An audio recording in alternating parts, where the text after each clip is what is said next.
Yo, what is good? Decided to record this video reacting to some Jubilee.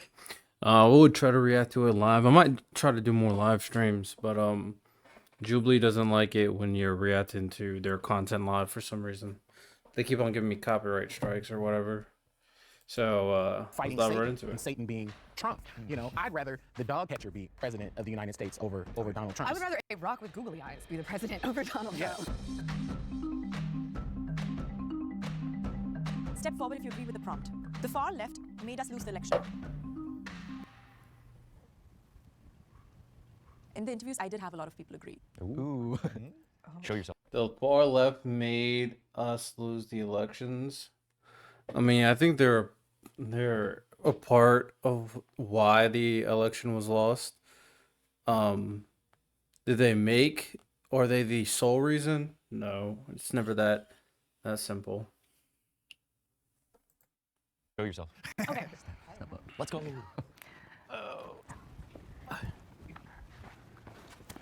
So awkward. Okay. It's a kind of a big accusation to say that they made us lose the election. Yeah. I think there are elements on the far left that contributed to like a sort of an optics that made us look a little bit more extreme than we actually were. So in that way, yeah, of course there was a little bit of contribution there. Was it the sole reason why? Of course not, no. Exactly. Yeah, I think it's pretty nuanced. If you looked at it as like a pie graph, 70% is because of the far left agenda. I think there's just too many Americans that are too close to the center, and you know, I don't have issues per se with what is considered the far left agenda, but the big issue is if it's costing us national elections and the House of Representatives and the Senate and the Supreme Court and the White House, we have to make some adjustments. Yeah. I really think that optics are important because I don't know how it is for everyone, but personally when I would go on my TikTok or like any social media, I would see a lot of like Kamala HQ videos and a lot of things from like the Democratic Party, and it was giving a lot of like far left ideology, like viewpoints, and the way it kind of portrayed itself. And it is good to rally up like support and stuff, but it also I feel like isolates those who do care about other issues such as the economy and other things like that. It turns people off because I think at the end of the day we have to acknowledge that like there is a stereotype when it comes to the Democratic Party, and it's unfortunate, but when people see things that align with that stereotype, it ultimately kind of hits us back a bit. Not to say that there's not stereotypes everywhere, but like yeah. I mean, I think in general what we're saying is that it's not that we disagree with a lot of the things that the far left believes in. It's so much more of the way it's communicated in their approach. And I think we see it in extremism in any capacity with regards to any issue. But obviously for us, I think it affects us more because it's like, well, gosh, I do agree with you in so many ways, but the way you're doing it is making us look so bad, and it's turning, like you said, a lot of people that are more in the center away. These a lot of lefties over here are getting very sensitive. But they were just so I'm gonna like, react to we it like cannot this. go this far left. You know, we almost, since he's the only real viable option on the right, we have to go with him. So many of them that I've spoken to, they see Trump as being moderate, like, and which is really interesting. I mean, and they defend it, but it's like, again, it's the optics, and whether it's true or not. But if that's what people are perceiving it, if they're like, whoa, the left has gone so far left that Trump seems like the moderate candidate, then there's definitely an issue there, and I think needs to be addressed. Can you guys be specific about the agenda? Right. So I would say items that I feel compromise the far left agenda would be like transgender rights, and I say that, please don't think that I'm saying there doesn't need to be acknowledgement of any person wherever they're at, whether it's LGBTQ+, transgender, minorities, whatever. I believe we all deserve equal human rights. But if your agenda is to focus on one group of people that kind of compromise, I think something less than 2% of the population, and you're neglecting something huge, I think you were the one that said like the economy, you're not going to get many people to go down your train of thought with that.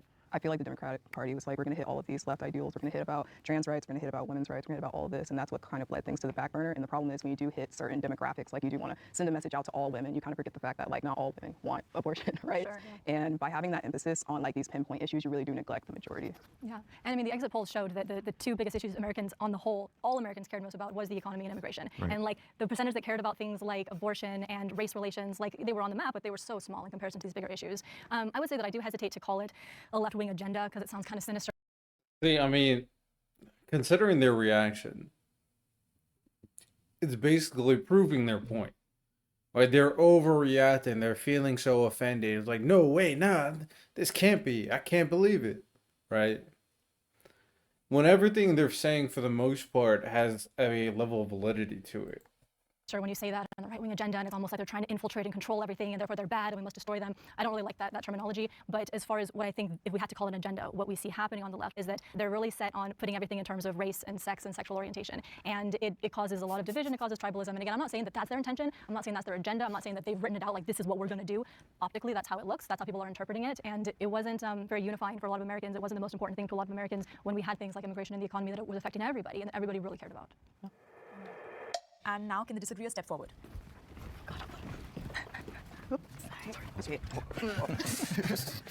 Yeah, I heard the word of the day was optics, optics, optics. And it's interesting to me, just a quick survey. Does anybody think that Biden is a far left president? No. Right, exactly. No. And if you look on Fox News, you look on any right-wing media, they're labeling him as a socialist. So the optics of like Kamala was too far left or she was going too much into progressive values, no matter who it is, the candidate's going to be labeled this crazy far left. No, that's not true. That is not true at all. Now, what the part that I don't think is true is that no matter what, or the depiction of the candidate was what turned off like more moderate people. I think it's the depiction of the optics of the totality of the population is what is being referred to here. Left extremist. So the optics, I think, are a little bit weird to be prioritizing how the right views Democratic candidates instead of what those Democratic Not the candidates right, actually stand for. the And to me, people in the when middle. We're just talking about the far left, The is moderate. discounting economic issues. That's really the only thing the far left was talking about, or people who were on the progressive side. We want to see student loans be more forgiven. We want to see some sort of housing situation to the increasing rent. We want to see better climate measures so that way we can stop things like these California wildfires and other disasters across the country. Yeah, building on that really quickly, a really illuminating moment for me personally was, it was like a week before the election or something, Kamala was being interviewed by somebody, and she was asked if she thought trans healthcare was like a human right, you know, and she was, like you're saying, supposedly the progressive candidate. That's certainly the way the media, or a lot of the conservative media was labeling her. And, you know, she sort of waffled back and forth, and eventually she ended up saying, well, it should be up to the states. It should be up to the states, right? And that's why it's interesting for me to hear that you guys thought it was, you know, lean too left, when I know certain people who, you know, didn't vote for Trump as a result of that, but were like, okay, Kamala clearly doesn't have my interests at heart as a trans person, you know what I mean? And while, yeah, somebody said that is a small demographic. They're not saying Kamala leaned too left. They're saying the optics and the viewpoint of the people who are in the middle view the left and Democrats in general as adhering to those radical leftist ideals, such as all cops are bad, such as X, Y, and Z regarding certain trans issues and whatever. So you guys are missing the point. A demographic I think we're paying attention to. I think a culture war is real, and we did not start that. The left did not start that. With advocacy, the right created a culture war in order to focus on these issues. That's are more not they are true putting the focus on either. these issues, not the left. Like Trump ran an ad. It said Kamala is for them, right? Like playing on the whole gender. The culture non-binary, war comes transgender before rights, right? the If we keep playing into election. these culture war issues, You're it'll just you're lose elections, starting because at the wrong what Kamala start did point. is go towards the right in order to fight against this label of radical. It's a defensive tactic. In general, that's just not going to work. Even though because the we're gonna have right someone who's makes so far right everything in Donald culture Trump, war and they should she's be never gonna get elected criticized, running on a it moderate didn't campaign. start with the You need right. to create enemies when you're in politics, and that's just the It truth. just We gets are the enemies of the right, inflamed and by unfortunately, the they have right. to be our enemies because that's how politics works. But we don't have to be the enemies of the people, and that's who's putting the commander in chief in office. I want to build on that because I don't blame the far left, because for me it was about immigration, it was about inflation, and I don't think the far left took us in the wrong direction on that. But I think we didn't draw the line on things. So like with immigration, none of us support illegal immigration. Not a single person on the far left, far right, anybody. But we never made that position clear. It's more about we need to draw the line on some things, or the right will define it for us. We'll be playing defense the whole time. I do think it's a very fair point to Agreed. say that we are constantly playing defense and just responding to their ideas instead of creating our own. But I do think it's interesting. I would say most of us agree that Kamala was pretty moderate, and yet she lost the election. But you still say that 70% of the election being lost is because of progressives when we weren't even running a candidate. Kamala is not a progressive. Republicans often will blame transgender people and blame these small minority groups and vilify them and us. And I see you kind of accepting that framework by blaming transgender people and progressive ideas for the loss of this election when it was a moderate that lost. So not in terms of the Democratic Party itself. Maybe they don't have a far left agenda, but do you think that there is a cultural far left agenda that might have turned people away from the Democratic Party? I think agenda might be the wrong Agreed. word. Totally, I think there might be a cultural sort of movement that is very leftist, extremely leftist at this moment. Agenda, movement. Is there a distinguishable difference, or are we just disagreeing to disagree? I don't know. Yeah, but I also think that movement is sort of a reaction of the last few years, you know, culturally sort of swinging the other way. But yeah, certainly I could say that. And now personally, I see this movement and I align myself with it because I see a lot of the things that are being fought for, and a lot of people that are fighting are things I believe in deeply. But sure, no, I absolutely, for the sake of the argument, yeah, I'm sure there are some people who that was a turn off for. Yeah. Actually, speaking of agenda, I want to bring up something that you said earlier. You said something along the lines of like, our agenda is making the rest of the party and you look bad. I define my agenda as fighting for women's rights, which have been very much heavily under attack. Roe v. Wade was just like abolished. I define my agenda as increasing economic opportunities for a shrinking middle class. I define my agenda as holding billionaires accountable, because clearly there's an issue with the distribution of wealth in this country. And I think that Trump is a product of this, because people are unhappy and people do need to see a change. The middle class is shrinking and Trump is over here blaming everyone else, when in reality, it's because he continues to give incredible tax breaks to the 0.01%. And I think it's funny that I'm like actively trying to fight for the rights of you and you and you and you, but to you, I'm making you look bad. So, and I'm glad you brought that up, because I really, like I said, I think we all kind of agreed, it's not what you're fighting for that we take issue with whatsoever. It's how people on the very far left how they communicate it that can come across as very combative, very divisive, very tribalistic, and very hateful towards anyone that doesn't automatically agree with them. Now, what's interesting is that there's Both clearly a good huge points. division even within the far left and between the progressives, right? It's like the economic progressives and the cultural progressives. When you're talking about anything to do with the economy or distribution of wealth, that is more like the economic side of things. And then we have the more cultural side of things where they're really, really preoccupied with things like race and sex and sexual orientation. Now, those people exist, and I agree that I think that the right, the Republicans, jumped on that and exaggerated massively. And I also agree that the left didn't necessarily try to separate itself She's from making that. really They just good kind points. of defended it. You know, they defended it more. They kind of dug their heels in deeper rather than saying, we don't want to actually focus on that. We want to focus on the economy. We want to focus on distribution of wealth. We want to focus on tax fairness. We want to focus on like school loans. We want to focus on all that because I think that would be way more unifying. But you as can't well. focus on one without the other. This country is not just economic and then social, it's socio-economic. An example of when this hasn't worked is when it comes to increasing You can't focus on one and not the other. I don't know. I'll let it legislation on I'll let welfare it cook. and creating welfare breaks. A lot of Republican rhetoric will be around people are career welfare people are just sitting on welfare. And they'll use a lot of stereotypes and stigmas that are around the black community and be able to kind of hijack racism and xenophobia to then in turn create economic policies that don't benefit anyone because the majority of people on welfare are actually white. So it's not like, yeah, so it's not like one and the same and you can't separate it and say, oh, well, people who care about defining The largest group, if white recipients make up, there's not a large majority. Wait, white recipients make up the largest group at 40%. So white is 40. civil rights can be in one camp and people who care about Okay. defining economic rights are in another camp. It's one and the same. It's all the same issue. That really highlights what that division is, though, right? It's not necessarily a left versus right division. It's really a populist versus institutionalist division. Even when we see like recent events with Luigi and people on two different sides that are agreeing that sometimes these actions feel like there's a guttural sense of justice, and we could argue whether or not these things are ethical. But there's clear support amongst right-wing coalitions and left-wing coalitions that I'm getting screwed over by institutions right now. So when you say progressives are trying to like demonize people or not like accept people who don't automatically agree with them, I'd say that's not the case. I think that progressives. Then you break your own argument because it's also very much unhinged that people are okay with murdering and vigilantism, and they're directing a lot of that towards the progressive left who are championing that this man. Matter of fact, they're championing this man so much that they are trying to say free Luigi and raising millions of dollars for the guy. So you're going against your argument. You are not creating a type of scenario where people are championing to this populist rhetoric and saying that this is the reality, which is a type of reality, but not the entire reality. And people that are on the populist right have a lot more in common 100%. often I than so people that agree are with that. institutionalist I versus so agree with that. And I want to clarify that the only time the division really comes in is when there's a hard focus on race and sex. That's when it seems to be very, very divisive. Because if I try to say anything that's a little bit anti-feminist, even if it's not, it's like, oh my God, you're on the right, you're anti-feminist. And it's like, no. I was just simply going to say, you guys are not wrong. I don't disagree with anything that you just said in your last statements. But I think what we need to understand is that word we've been using, agenda, honestly is synonymous with marketing in this particular conversation. Kamala and the DNC raised more than $1 billion to get her message out there. What was the message? That to me is But the that's a problem. moderate message. Like that's on y'all. That wasn't us. I would agree. Kamala has a moderate I would agree message. because the messaging from the DNC was that she wasn't Trump, which is like the same thing Basically. they pushed with Hillary. And Yeah, but you know what's funny to me though is that the problem is she didn't make a distinguishable line. But the fact that the people on the left were turning their backs on her because, for example, oh, she wasn't hard enough on Israel, just tells you how fractured this mindset is. Even though it's supposed to be reaching out to the majority, the right are going to be cultishly loyal to Trump, but the progressive left are making it distinguish like, oh, that's your moderate perspective.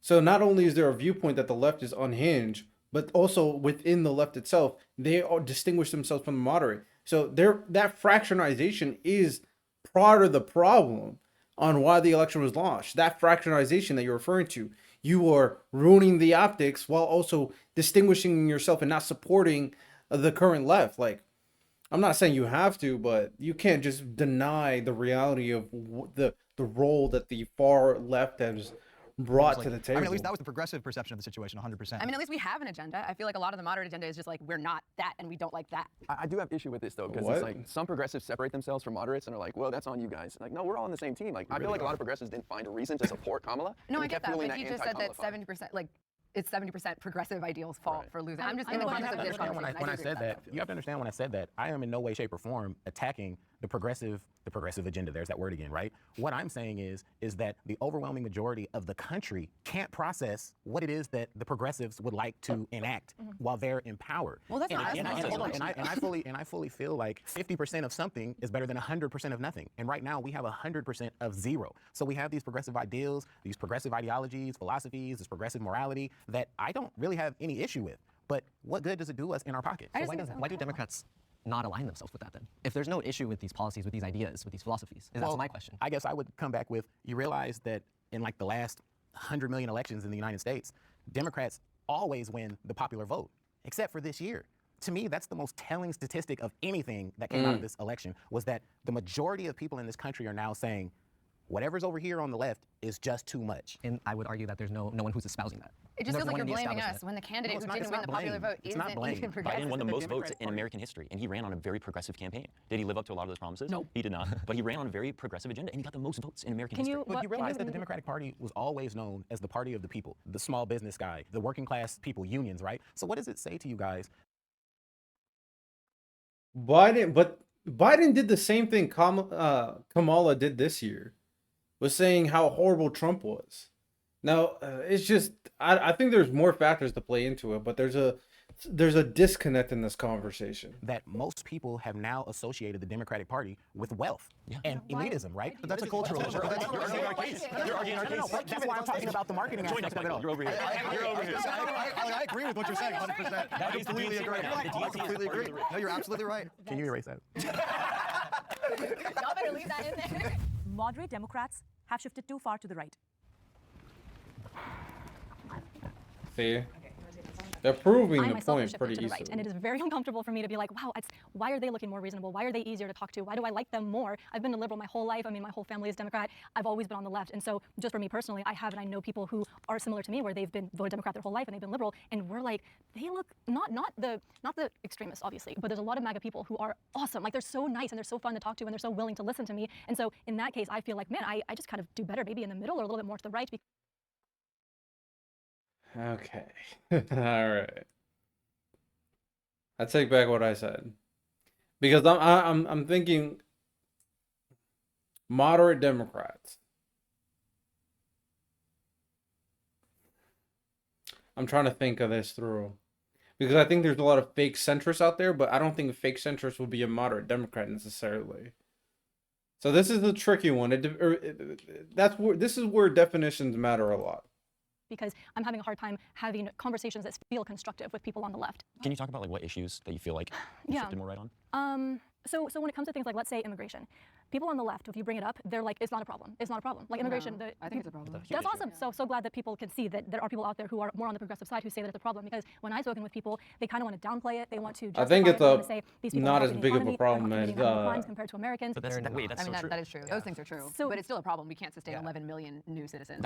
I disagree with that completely. I think that there's so many areas across the country that are underdeveloped that need people in order to make those economies thrive. I do think that's true, but I think that we can't have like a completely open border policy. Nobody's like, advocating that's a straw man. It's not I an think open my border issue policy. is that we have a very hard, like the amount of homelessness of American citizens right now is so high, and the middle class is shrinking. And I would like. I to think focus for the on most economic part, we have an rights for asylum current issue. citizens before trying to include so many new people. Yeah, and I would say that's more of a nationalist angle than I would take on when it comes to the overall well-being of people in general, especially when I put myself in a place where I'm coming from a destabilized nation that has to do a lot with U.S. foreign policy. What would I do to protect my family's best interests? I don't want to vilify those people or say that they're criminals when it's a civic violation.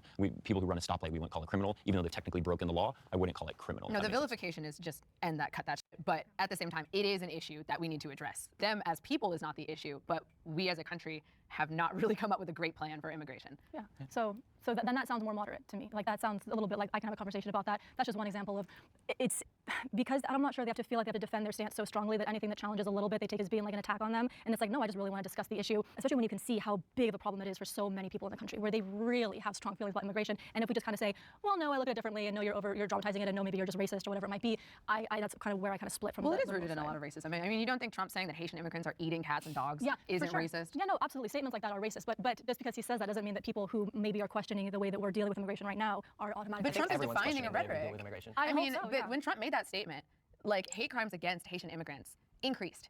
in the areas in which he made that statement. So people are listening to Trump and agreeing with Trump. So if the leader of your party is espousing such a hateful and racist rhetoric, I think that as people who know that to be untrue, we really have to fight against that, and we have to fight hard because people are friggin' listening to him. I think and this it's goes just back to wrong. the success of populist messaging, right? So Trump is running a populist campaign where who you're pitting the people against are people coming from other countries. We can't support our veterans, we can't support our homeless because of these people coming from other places. Which I don't, and and that's the rhetoric that is winning people over because they clearly see that they're getting screwed over in this economy. And they're trying to figure out who can I blame for that. The people that are easy to blame are people that you don't know, that you might not share a similar culture or language with, or people that you've never seen before because you've grown up in like a very traditionalist, homogenous small town, and someone's coming over here wearing a dress, what's going on? They must be the issue of why I can't pay for my groceries. All of this is like the demonizing of marginalized groups that has nothing to do with economic output.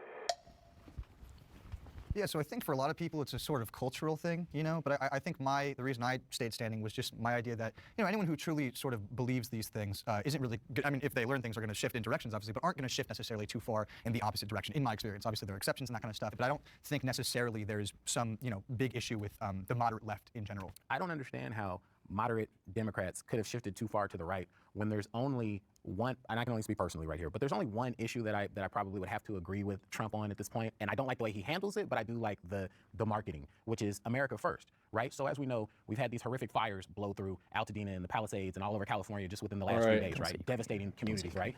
Do you realize the amount of money that we sent to Ukraine, how that could have taken care of, like, rebuilding people's homes, like literally rebuilding everybody's home?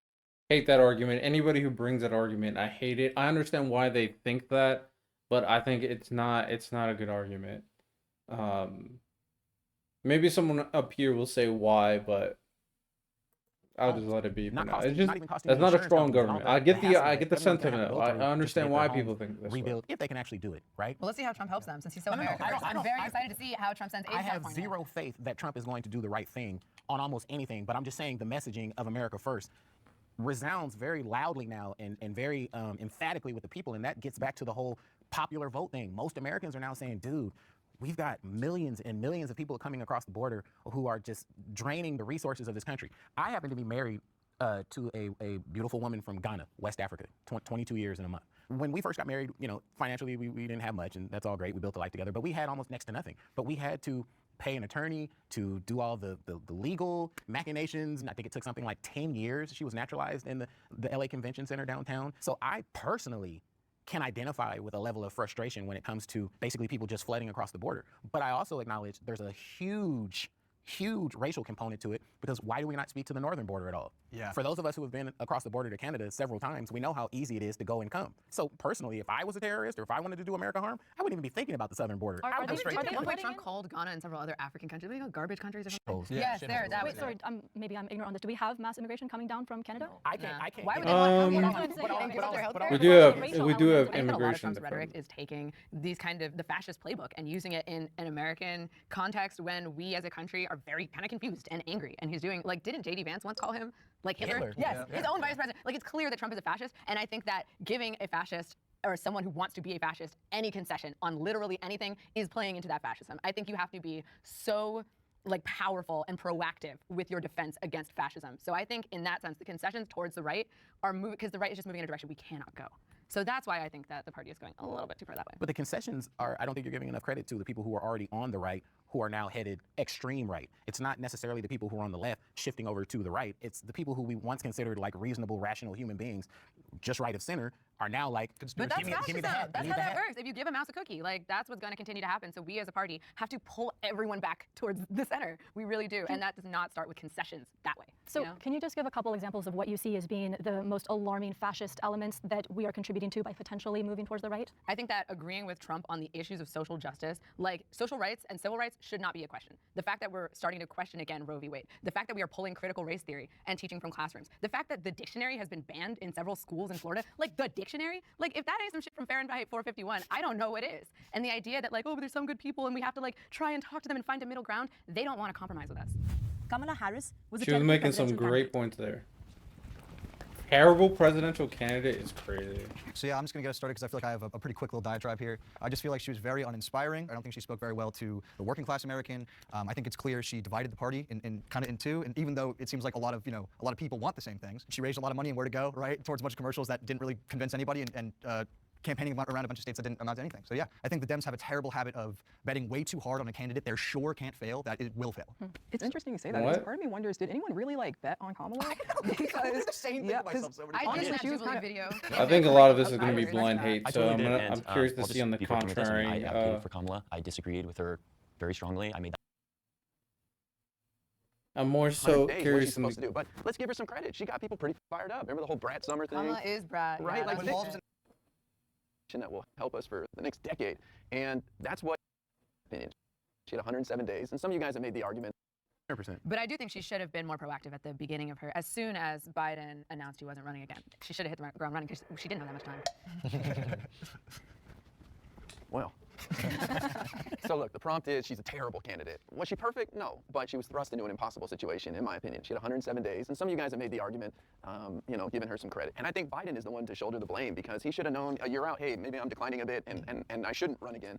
I love Biden. I think he did a wonderful job. He governed us through the pandemic. He passed a bunch of legislation that will help us for the next decade. And that's what his campaign ran on. And the American people, they were just tuned out on that. And so she, with 100 days, what is she supposed to do? But let's give her some credit. She got people pretty fired up. Remember the whole Brat Summer thing? Kamala is Brad. Right, Yeah, like When this- Walz was announced, come on. everyone was Right, so and excited. I want to bring yeah. this up. That was one of her major decisions, and she made the right decisions. I don't think she had the best answers for some simple questions like, how are you going to bring down the grocery store prices? So, Would but you change anything in Oh. the Biden administration? No. Yeah. well, Yeah, right. I agree. But That was to me. That was when she absolutely lost the election. And I just have to point this out, that we're in a middle ground. That was a moderate decision. And that's what we're trying to disagree with, is just blindly saying that I agree with the status quo. I don't want to make any big changes. I'm afraid to say bold action because it's not palatable. It's not optically favorable if I talk about progressive policies. That was the decision that she made that lost her the election. And you know, it's interesting Moderate. because Trump isn't moderate. Trump on the right is a very right-wing extremist. And yet The problem is, no was the correct answer in terms of what is objectively happening in terms of the economy and its improvement. It has been improving. So objectively correct, based off statistics, based off facts, no was the right answer.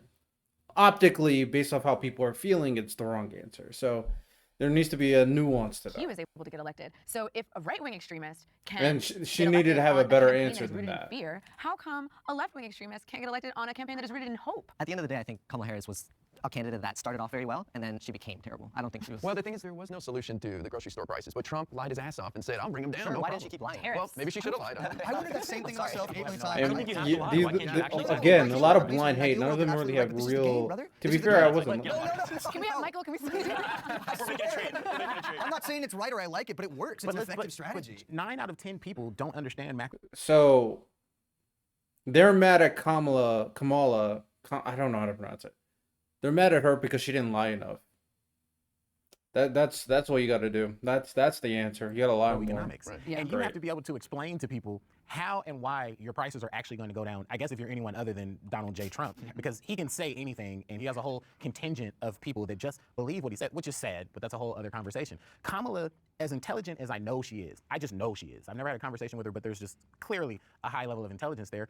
She never, in my opinion, conveyed in simple terms, how am I going to make your lives better? And how am I going to protect you, a la the southern border, right? Again, we're back to marketing. The marketing was awful. All right, let's move on to the next prompt. Thank you. I'm not saying you should lie. I don't think you should lie. I'm just saying it would get you elected. Lie on your taxes. Sounds like it. It I'm sounds saying like it's you. cool. I'm just saying it clearly works. Start a fight. Sounds like you think they should lie. Hey, before we go any further, we want to take a moment to say thanks so much to Straight Arrow News for powering the fact checks in this video. Straight Arrow News is an app and website that is on a mission to raise the bar on this episode. Now, let's get into it. The Republican Party appeals more to the average American.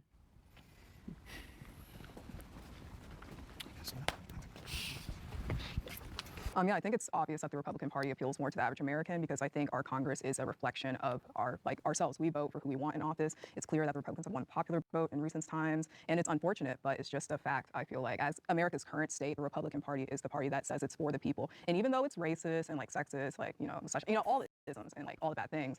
I think we also have to realize that a lot of people in America are also those things. You know, there's a reason why Trump won on his MAGA campaign. It's, Popular vote too. Yeah. Popular vote. I disagree with labeling the American people as misogynistic or racist. I'm not saying that's what you're outright saying, but I really think Trump played into a populist message, and I sound like a broken record continuing to say that, but Trump identified, you guys rightfully feel that you're being screwed over, it's the Democrats' fault. And he did a great job of messaging that over and over and over again for every single issue. And I think the Democrats need to learn from that playbook of properly villainizing the right instead of just saying, hey, we're not them, vote for us, everything's gonna be fine, everything's okay, inflation's going down, y'all will survive as long as you vote us in again. We're saving democracy. Well, to give ourselves a little credit, we have a heavier lift. We're trying to actually do something, whereas like the Republicans are just complaining about That's stuff all a they lot. do. That's their whole Right, they're like, let's policy. go back to how it was, how it was. We're like, no, we want to try to do some incredible things with this country. We want to bring in more people. But the Republicans have done a good job of coming up with boogeymen for people to blame their problems on. What I've realized is Americans do not want to look in the mirror and blame that guy for their problems. So it's trans people, it's these immigrants, you know, and we don't have good boogeymen. You guys brought up Mark Cuban a few times, and I think we're off on this on the left because I know it sounds weird, but Americans like these billionaires. Look at Elon Musk. Like they look at these guys as rock stars, and we here bash them all day long. And I understand, I support the wealth inequality is ridiculous, but Americans don't make that connection. I think we got to really chill, pump the brakes on attacking these billionaires because it's just not resonating with the American people. We can come up with a boogeyman. I don't know what that is right now. Well, our boogeyman is Trump, and we've heard so much negativity ad nauseum, just day in, day out, minute by minute about Trump. Oh my God, Trump, you know, farted in his office. I mean, literally, it's like the dumbest stuff you just hear all day long about Trump. I have zero. The same thing happens on the other side, so that's not really a strong argument. It's just the right over exaggerates on when the left does it, and then when the right does anything even close to similar or even worse, they don't care. Whereas the left, they exaggerate over the left doing something bad, and the right side doing something bad, they also exaggerate. So it's like it's not an even playing field, which is the problem.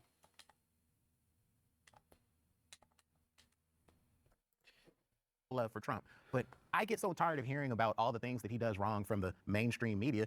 I can see why most people are just seriously like turned off. Like if they're actually attacking this man as much as they do, he must be something special. I can almost see that rationale going on in the mind. And that's what they do in cults too. Like that's part of like the more we're attacked, the better we're doing because we're on this path, and the non-believers don't. Like it's such a heavily. I love her psychological. rebuttal It is here. It's kinda like brainwashing people a little. people do think like that. That's like what happens in cults. That's what happens with brainwashing. She's so correct there. She's so correct. Like let's not normalize how people are reacting towards Trump. It's not okay.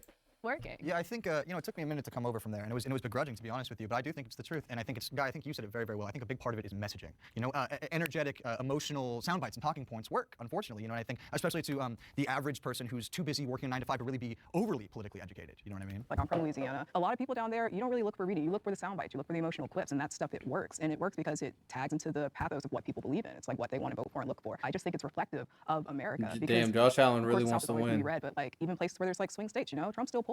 And yeah, I think it's just reflective of how America is. I think it's deeper than America, to be honest. I think it's human. I think it's human to get riled up and get emotional because you care deeply about something. You know what I mean? I think people on the right have a far better understanding of that. And I think we're all hugging, we're all saying, yeah, the right's so bad, kumbaya, blah, blah, blah. But I really think that a lot of it is moderates' fault for why people are viewing Republicans as these great people. And I think it's because people view...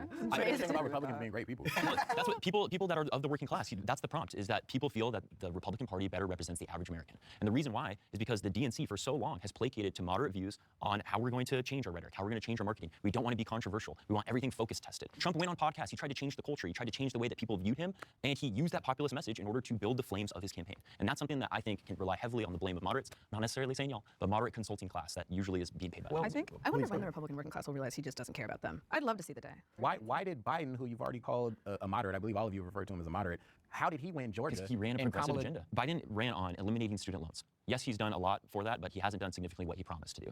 He also ran on solving the housing crisis. We've seen housing prices just continue to inflate. These are issues where if you run on an agenda like that and you're not living up to those promises, people see it as hypocritical. And Kamala ran nowhere near in the same forms of rhetoric that Biden did. Biden also ran on the border. He said we need to chill out on all of the internment camps, jailing up kids. This is all terrible. As soon as he comes in, he's utilizing a lot of the same Trump policies. And that's something that the American people can read through and be like, oh, so that actually is the solution. If both parties are doing it, why don't I go with the party who's actually doubling down and saying this is my policy? Biden administration held more kids actually than the Trump administration. And Barack Obama deported more people than any president in You're U.S. history. progressive. Get over here.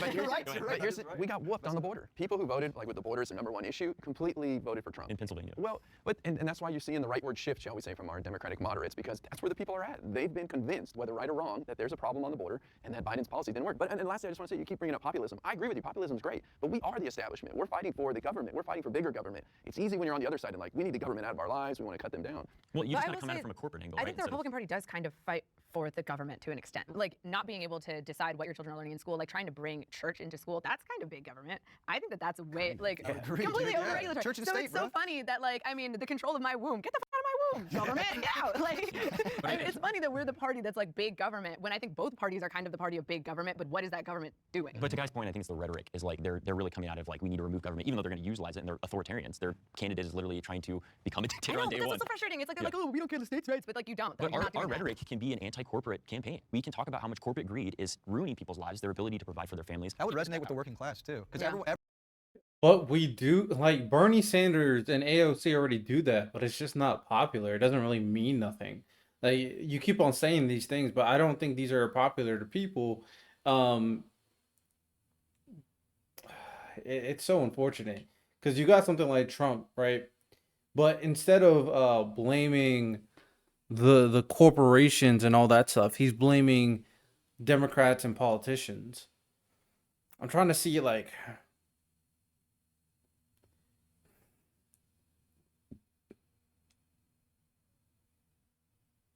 you would have to go completely smear campaign. Completely. Like, you would have to air out all the dirty laundry if you're the progressive left against corporations. That's what you would have to do. Like, you would have to not hold anything back if you really wanted to do this. But how productive would this be? Because big corporations at the end of the day are hugely, very much valuable towards what America is. I think the messaging is fine, but it depends on how far you want to go. Will depend on how Everyone serious has, people will been take it. fucked over on a rent payment. Everyone has missed a car payment. Everyone can relate to not having enough money. You know what I'm saying? That's something that I feel like. And what I I've think seen that's we the don't big want thing. like we're losing at making the billionaires the boogeyman. Which Democratic politicians are making billionaires the boogeyman? I only hear that from progressive people or people that don't have any form of legislative power. We need politicians going in there saying this is a person that we need to stifle. This is resources we need to get for the people. Bernie, he's the king of blaming the billionaires. Yeah, and who does Bernie resonate with besides progressives? MAGA people. There are so many Republicans who say that they would have voted for Bernie if Trump was not in the running. I will never vote for a Oh, Bernie Republican would again. have I will only vote for 100% won in 2016 if the DNC hadn't stolen that nomination from him. Absolutely. So I heard a lot of frustration. I think that's the biggest thing here, that Republicans are appealing to the people, right? They're using the populist message properly. But I think Democrats can easily do it too. We're just held back by the institution itself, trying to keep itself in power. In general, I think What? that people like Tim Walz, like Ilhan Omar, all these people pull really high in places that are not generally very progressive. I think the Democratic Party can be the party that appeals to the people again, because the facts are that they did in this election, but I think it can easily happen again if we move more towards these ideas that speak to the people more.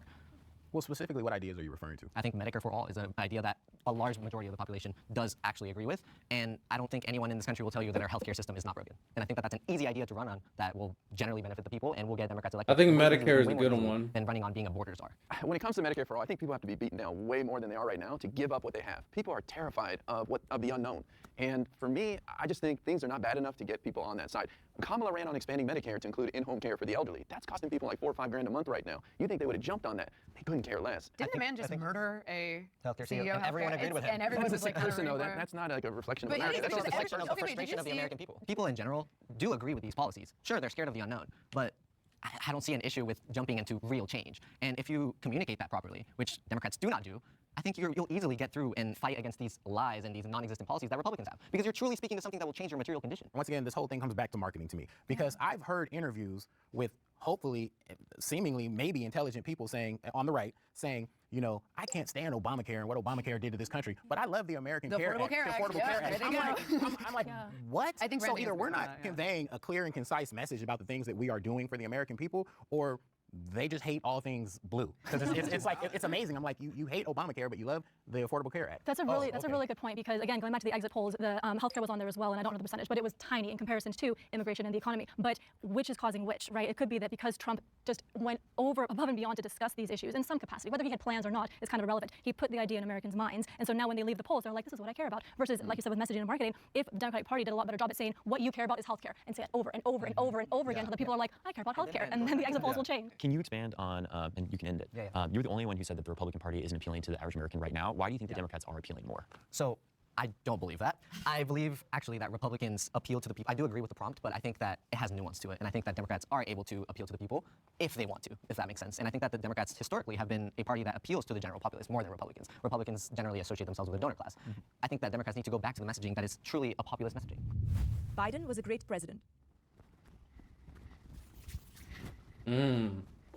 Yes, I think when people look back at the history and what happened with Biden, they will appreciate him a lot more. This is a guy who got us through the pandemic when people were not so hopeful.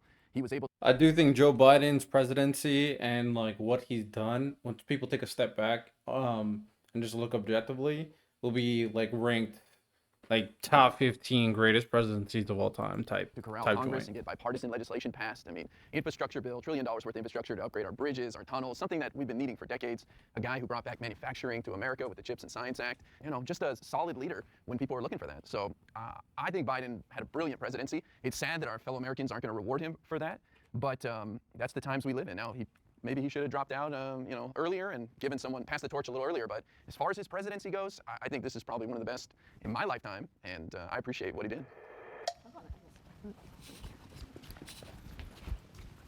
I would agree. I think Biden has had a very strong legislative record. I think that he's built a lot of relationships in his decades as a public leader, and I think that that did a lot of good as far as passing good legislation. I think part of being a good president, though, is effectively communicating that to the people, and I think we'd all agree that's probably one of his weakest areas is proper communication. He's not a good orator. He's not good at inspiring that type of hope. Really, Biden. So communication is, I mean, communication doesn't mean that. I guess it goes from great to good. I guess that would be a refreshing look into what a boring biggest normalcy can be, distinguishment. as opposed to Trump's very erratic, flamboyant personality.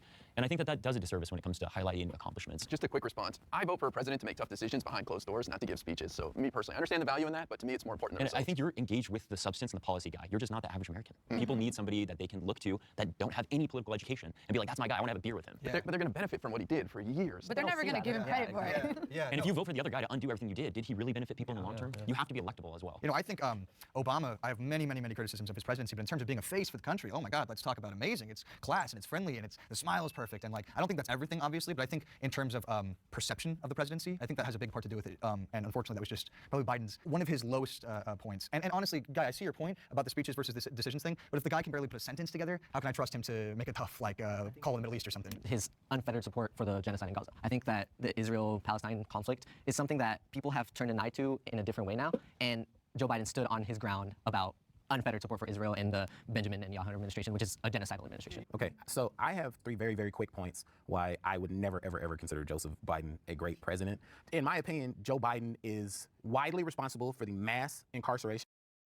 All right, so the points of why Joe Biden is not good, he didn't inspire people. Sure, I guess. The genocide in Gaza, that's just biased pro-Palestinian rhetoric. That has no objective value. And then I'm about to hear what this guy has to say. Of black men and women, but definitely mostly black men in America based on the 86 crime bill, the 94 crime bill. Okay, so something that has nothing to do with his presidency is the first one. Okay, not objective at all. Continue. And then again, he promised to get that George Floyd Policing Act pushed through. Biden did nothing to get that done in his presidency. So he didn't pass a law that he said he would, or that you wanted. I could see why you wouldn't like that. Does that mean he's not a great president? No, but I can see why you wouldn't like that. I would have to know more details about that in particular to have a stronger opinion. And I am so disappointed in him for that. I almost don't care about anything else that he did. And well, good thing that you're not in charge of politics, because that's stupid, personally. But as an average American, if you want certain bills to get passed through and it doesn't get passed through, I completely understand why you feel the way you feel, and that's fine. That's completely okay to me. Honestly, it really is. I know there were some good things, so I'm not going to sit here and say everything was bad. He definitely did some good things. But as a black man in America, There is no way in the world I could ever attribute greatness to the man. The reason why he went back on that was to appeal to moderates. People. Oh, you're killing me. No, I'm serious. If you look at polling on police reform, specifically things like defunding police or putting more resources towards allocating social services, these are things that moderates did not like. They like living in the suburbs. They like having their policing. They're like, this is not Very tasteful. NIMBY policies. And Biden said, you know what? Actually, you're right. This is going to pull bad. I'm going to lose elections if I do go on my promises in protecting people. It's his failure to be a progressive candidate is the reason why he didn't actually enact that type of policies. I just want to hear, starting from left to right, who you think would be the next best presidential candidate, and then we can have a discussion about that as like the closing part of the segment. I honestly really liked Tim Walz. I really liked him. I thought he was a great candidate for uniting both progressive and moderate Democrats. I think we all really rallied around him. And it was one of the first times I saw people really excited about a liberal politician in a while. I think AOC is actually a great candidate. I think she went Of course she is. into her race in a very Beautiful grassroots as way well. that brought people together in her community in a way that she can do for the nation as well. I think we She's need a new great- face she's a that has progressive not been thrown in the candidate. mud or attached to historical losses. Personally, I think someone like Greg Casar would be really good for uniting people who I'll be very interested to know more about this. I know nothing about him, so okay. understand these issues and want a progressive vision. Because I think that guy knows what he's talking about. He's just So, very progressive. I'm a California boy, very, very hard. I love this state. I was born here. I'll probably die here. It's Newsom for me right now for a couple reasons. He's got a proven track record at dismantling Newsom potential is not- conservative I don't candidates. know about and I also Newsom. think Gavin Newsom has this sort of this old-fashioned sensibility, this old politician kind of thing, like, oh, we're going to get this done. And as silly as that shit is, it appeals to especially older voters. You know what I mean? So again, this is 4 years out. This is just my best guess, but I'd pick Newsom right now. And he's got name recognition. That's another thing too. People know who he is. Like him or hate him, you know who he is. I'm probably going to give the most uninspiring answer right here because honestly, I don't necessarily see anyone out there. But if I have to be forced to throw out names, I would probably say something like Governor Wes Monroe. I always liked Beto O'Rourke, his approach to policies and humanity and social issues and economic issues. So if we're just making a wish list, I probably would go Beto. Well, I think it's got to be an outsider. The American people don't understand this system of government. They don't know what the filibuster is. They don't know what gerrymandering is. They don't know why the system's broken. They just know it's broken. So they want someone to come in from the outside to shake it up. But I was actually going to say the governor of Maryland as well, Wes Moore. I said Monroe, I meant Moore, I'm I know you meant Moore. This is a guy who's shotgunning beers in the parking lot with people. He's just a man of the people, and he's got the energy and the excitement, and nobody knows who he is. And so I think that's a likely candidate. I kind of love that. I was going to say, I don't know you about want to Moore. vote for this dude. I don't know anything about him. He's a good dude. Well, that sold me. I mean, I'm going with this guy too because honestly, I'm so politically lost these days, and I don't. I'm also just not plugged in enough to know the details of all of these people, and I have very little trust for politicians, honestly. So Fair. if you guys think this guy's great, I'm happy to. I mean, everyone seems to kind of agree. Damn, guy, you already got him a vote. Yeah. You should help him rhyme. Oh, I started. The person who came to my mind was also Beto. I just feel like he's from the South. He could appeal to the good old red. Very interesting. I would hope these candidates get their voices known. Like AOC is super known. She went on. I mean, to help. She's very, very, very pretty. Very attractive. I said that twice. As you could tell, I think AOC is very attractive. But the thing is, she has a very what's the best way to put this? A personality that's very easy to attract yourself to. Not looks, but I'm talking about being relatable, right? It's very easy to. It's charisma. Best way to put it. A level of charisma.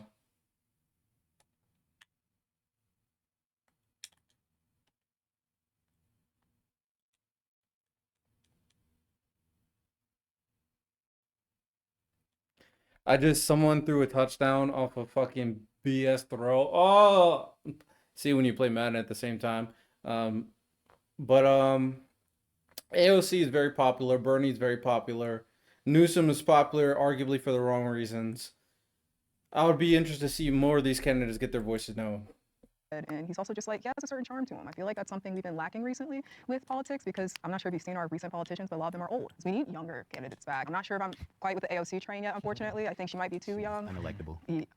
I mean, well, I'm not going to go on tangent, sorry. But yeah, I would say Beto for now. I have a 30-second comment on that interaction right there. Saying AOC is unelectable, but liking Beto O'Rourke, who's lost every election that he's tried to run. Like, what are you talking about here? Anyway, It was just a wish list. Why can't AOC be a wish list? I feel she has so much negative press because of her far left thoughts and philosophies, and I like AOC. So this is not a personal thing. But if someone gave me $1 million and said you have to bet on whether or not she can get elected, I would 100% say there's no chance in a national election. Sorry, going back and to Gavin Newsom's also unelectable. I don't think he has a shot, and I wouldn't mind it. So is everyone we said unelectable except for break us Tim down. Walz? He's actually probably unelectable because the right is so good at coming up with these little disgusting nicknames like Tampon Tim. That's what they will make the narrative about. It's not about his service to the country. It's not about feeding the kids, which he does. There was also a lot of hate towards Trump, and he still managed to win freaking twice. Like, the fact of the matter is we are very by two-party country. So whoever you put up on one side party, the other party's gonna freaking hate. But that doesn't mean that they're just unelectable because they hate them. It's like, of course, they're supposed to. Just as a group, if you all had to pick one presidential candidate, who would you pick? I'll give you 3 options.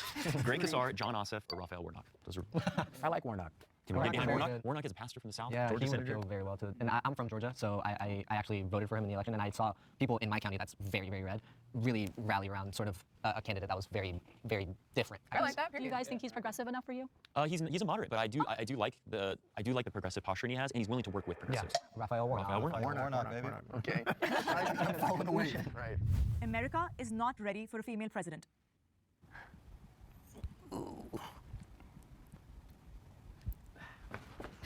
Low-key, agreed.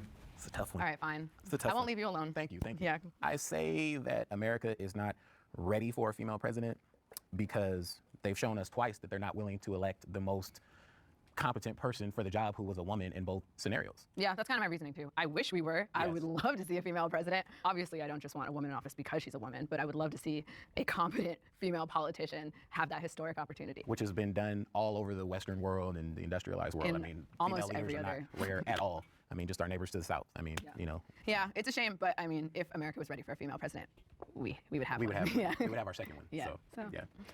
Agreed.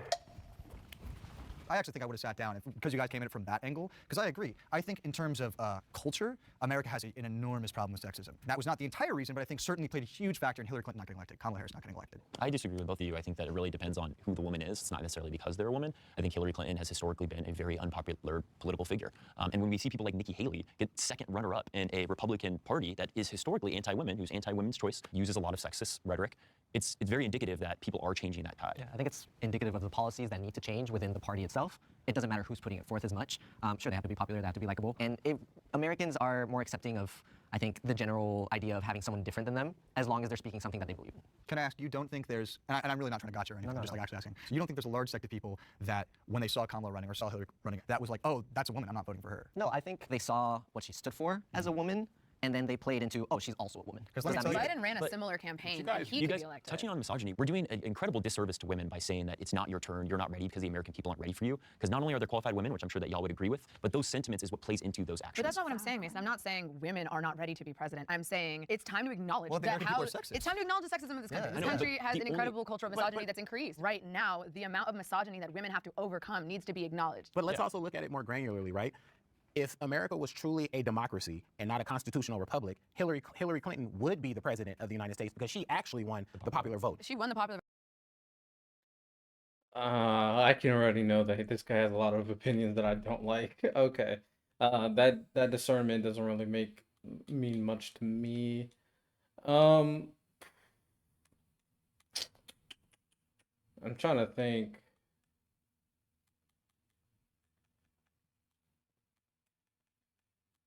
My thing is, like, as of right now, it's really hard for me to guarantee any level of confidence that there's not this innate sexist bias. But hopefully it's not the vote and lost the case. electoral college, and Kamala lost the popular vote. Well, Like- exactly. So that was a different scenario. But Hillary, it would have been President But Hillary. it's Right, both. for Like in sure. both instances, it's two different ways in which this country has said, "You woman, we do not want you to run." I think if Trump didn't get the nomination and Nikki Haley did, she probably would have won too. So I do think there's a considerable amount of people that will vote for a woman. I actually felt it was a non-factor in this election to I wouldn't say it was a non-factor. I think there's a large sect of genuinely misogynistic people who think women cannot lead, and that is completely incorrect. well, I heard- But I think that if you run on the proper things that speak to those people, they will not care who you are, really. yeah, like No, I come on. Let's be real here, right? We're on Jubilee, let's middle ground. Let's be real here. Kamala Harris is a black woman. Oh, absolutely. That played a huge part in it. She was fighting up a hill that Hillary didn't even Absolutely. have I to will fight. say, I know 100%. that hill. It's a fuck ass hill. It So sucks. Kamala, black woman, Hillary, white woman. Hillary won the popular vote. We can all probably agree that there was a ton of hatred for Hillary that I actually think was based in misogyny. Things that she said and did. There's a ton of hatred based for Kamala Harris. I mean, the amount of things that they're saying she slept her way to the top and she was DEI hire plays exactly into the fact that that is being discussed right would now. be acceptable from a white man. They still want you, kind of buttoned up, and Nikki Haley is that kind of buttoned up woman that people probably could swallow. I personally could have voted for Nikki Haley if Joe Biden happened to actually have been the candidate. I could have done that and not felt horrible about it. I didn't dislike. To I thought not Nikki Haley was the best acknowledge right-wing candidate that person. Kamala being a black woman And in my opinion, sadly, the lowest human class on the totem pole of humanity here in America, as far as equality, value, acknowledgement, we're doing ourselves a disservice to not acknowledge that. So I guess the prompt needs to be changed a little bit then, because it's not, is America ready for a female president, but for a black female president, I guess. Well, we or- weren't ready for Hillary either. Well, but again, But she won the popular vote, so I almost feel like I'm kind of changing I my have a quick stance on it, question but- for you on this then. What do you think is the best solution towards recognizing this sentiment? How do we move forward? That's tough. I mean, that's a tough one to answer, I should say. And that's what I find a lot with this. Maybe she's gonna say the same thing as me. It's you have to empower women leadership. That's what you have to do. You have to recognize that there's like it blows people's mind that there's women GMs, for example, women coaches, women CEOs. Like the fact that we're falling behind in these very trivial matters is kind of ridiculous. But you got to empower women leadership and show that women are very capable of leading different X, Y, and Z's, right? I think that a big part of racism and sexism comes from this kind of tribalistic fear that when others gain rights, the ruling or the group that has their rights will lose them. You will This not kind replace of, us. Exactly, this kind of sum zero theory that like we're gonna take over their jobs and whatever. We're not coming for your stuff. This is one of the wealthiest countries in the world. Like there is enough opportunities for everyone, and I think it's kind of creating that narrative that we are all on the same team. Like you cannot be a man without women. You cannot be white without having other people live in this. It's a diverse country. That's just the T. Like we're all here together and we're all under one roof. So like stop trying to fight against us. I think representation matters too. We're starting to see women in leading positions now. A lot of people found out a woman can be a fire chief here in Los Angeles. I had no Exactly. idea You that get women were leading huge same fire departments, opinion but as also me. in New York, they had, I think, their first black woman as well, Yes, police New chief. York. So representation starts to get people more comfortable. You know, and I hate getting into the comments because it's such a cesspool. But some topics I get interested to read the comments when you're looking at articles and so forth online. You should read how much hate LA gets for having that female fire chief, because all you see is DEI in every comment. And online voices are And loud, she is fully qualified for that position. If you look at her credentials, she is fully qualified for that. But I sat in bed yesterday just reading comment after comment. Everybody, well, this is what happens when you get a DEI hire. And now they're It's using ridiculous. DEI to undermine our competence and weaponizing this word, and now using it to perpetuate discriminating against us in these positions. Well, I think that there's some firsts happening here, and I think you're going to get a lot of yuck in the process. And so I think the next person who comes down and is in a leadership position may not suffer as much from those those sort of attacks. And I hate to cause division, but there were a lot of moderate consultants who said Barack Obama was not ready. It wasn't his time. We need to run somebody else like a Joe Biden in 2008. And he won with historic margins on that optimism and hope. There will be some benefit to Trump's presidency.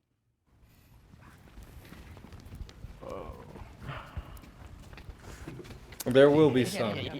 I'm not gonna lie. This is by far the most reluctant I've moved over here. Like, Well, awfully reluctant. I'll just say we can't stall for 4 years. Like we got to try to do something. We can't be like, well, when we get back in power, we'll do something. He did things like the First Step Act that were good, and so we should push for that. Project Warp Speed. Yeah. And so I think it's okay that our representatives, our senators, are meeting with him, trying to find some common ground, because there is common ground. We can't just write off half the nation and say, well, we disagree with you completely. We agree on a lot of stuff. We also don't want to advocate on the fall of the country. Like obviously a commander-in-chief we don't want is still the commander-in-chief, and that's something that if he succeeds, we all succeed, so we want to make sure that we're doing that. Now, do a lot of his policies seem to make sense? No. And that's where my accelerationist comes out a little bit, is maybe this will radicalize the people into seeing that right-wing politics doesn't work.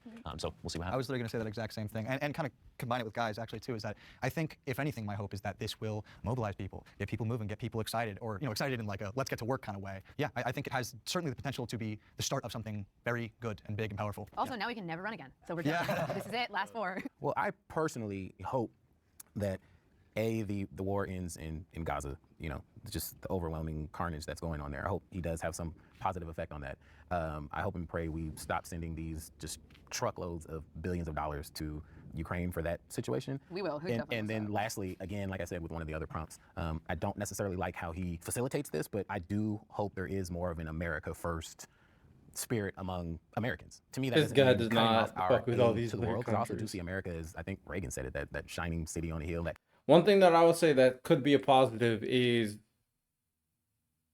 potentially making the government more efficient, potentially. Because there is wasteful spending you could definitely look at. There is like certain jobs that are not as efficient. So potentially with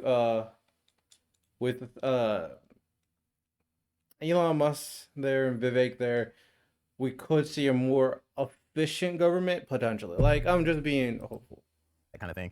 But I know that's pie in the sky. But I do love the fact that we tend to aid and assist in places that just don't have it. I think that's less of a pie in the sky and more of a bakery or a buffet of all these sweets and goodness in the sky. Like, a lot of that is absolutely not going to happen, especially when it comes to the Israeli-Palestinian Well, conflict. that's why I said I hope. I didn't Right, say I and- believe it will. I just said I hope. I think no tax on like tips, for example, is a decent policy to an extent. Can you disagree? Yeah, Ooh, I he said he's absolutely getting rid of disagree. daylight savings time. I'm here for that. This is just a quick random tangent. I kind of see America as like a game of blackjack, you know? You can either be risky, you could hit when you have like a 17 out of 21, you don't know what you're going to get, but it could either go really well or really bad. And I think something that's going to be very interesting is that everyone knows that Trump is kind of like volatile. We don't really know what to expect with him. And I think the pressure he is putting on like other countries, it could either be really well for us as like Americans or really, really bad. So I think the fact that he is a wild card and kind of having everyone on their toes could indirectly kind of be a good thing for us because we don't really know what to expect. Not My like issue that though is much. it's not just Trump. It's That's also a everyone Trump horrible brings into his mindset to go cabinet, into. And they're all a bunch of Not knowing what Like, to I'm expect sorry. with one of the So even if we not have knowing what to something expect that with the maybe he'll strongest give us country in the daylight world saving is time, a like, he'll be disgusting thing kinda to think energetic about. and like I don't know, whatever the I think looking at the like- entire Republican field too, Trump sometimes can come ahead when it comes to like the amount of damage he can do is pretty limited. I mean, we saw his last term; he was pretty. But stagnant he as a did legislator. extend He's not TikTok. good at getting people to corral around certain issues. my, He's that's not good not at building bridges, even within his own party.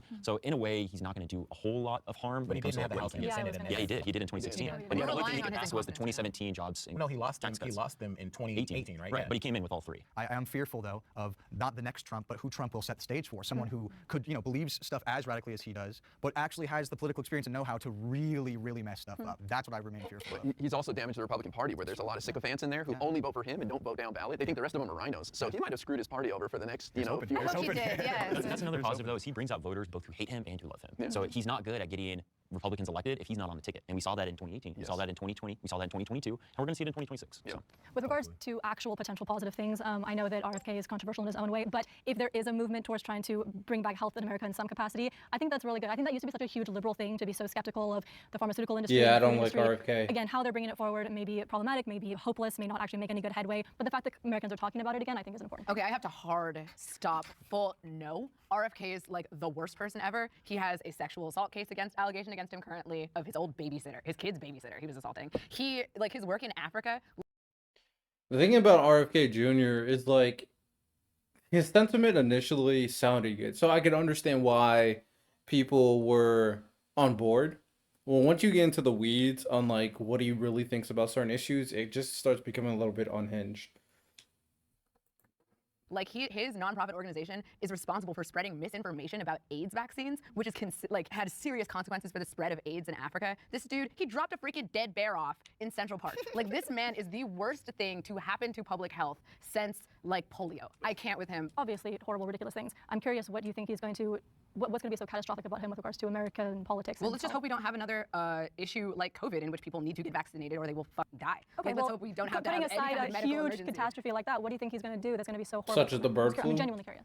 Like spreading complete misinformation, destabilizing like healthcare and the medical field, sowing doubt in like basic medicine. And I'm kind of just responding to your claim that he's going to be like helpful. I hope. I mean, I'm just saying the resurgence of an interest in health, I think, is important for the country. He said Wi-Fi causes cancer, girl. Like what are we talking about? Like, I'm not saying that I support RFK as a candidate or that I would have voted for him, but I'm saying that just the interest in health, bringing that to public's attention. And I hope that doesn't go a huge conspiratorial route because that will, that'll just serve as a major distraction. But that's and all it he will does. discredit. The interest in health is based in conspiracy. Like the interest in health is based his in interest in conspiracy? health is based in conspiracy. You brought up a great point that like you should be skeptical of the corruption of large institutions like the pharmaceutical industry. Yes, like there's a lot of greed there that we should properly try to regulate. But I think But you said, I hope it subsides, if I remember correctly. But what I'm saying is, when you're saying like an interest in health when it comes to being skeptical of medical professionals, I think that does do a disservice to the American people. He says vaccines cause autism. I mean, it's and wild, he said yes, that like it's- they're putting yeah. chemicals in the water to turn the frogs gay. Like I agree that to turn people gay. That's sorry. a really, I mean, no, like I agree it that health is an so, important it's issue. so unfortunate but it shouldn't that be him. it's so unfortunate that we can take something that's factual that like there's chemicals in the water and then put that alongside, oh, it's making people gay or frogs gay. Like that's,